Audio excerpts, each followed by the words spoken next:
Gi-anunsyo kagahapon sa nasod Russia nga doon na sila'y aprobadong bakuna kontra COVID-19. Pangulong Rodrigo Duterte nagpasalamat kang Russian President Vladimir Putin alang sa libreng bakuna sa Pilipinas. Butang, nagkikalipay usab sa mga Dabawenyo. Anang report.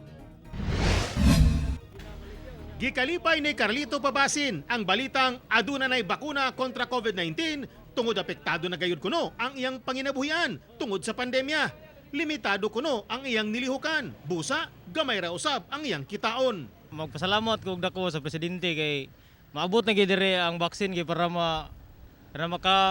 makapanarbaho na tagtarong. Kining sila Romel og manang Gigi, dako usab ang ilang kalipay tungod dili na mabalaka ang katawhan nga mataptan o mamatay sa COVID-19 tungod sa bakuna.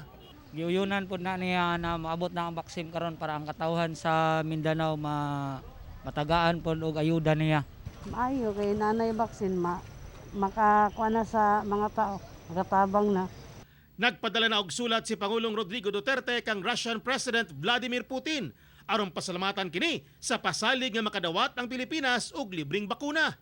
Mong bakuna sumala pa, gipaturok mismo ni President Putin sa usa sa iyang mga anak nga babae.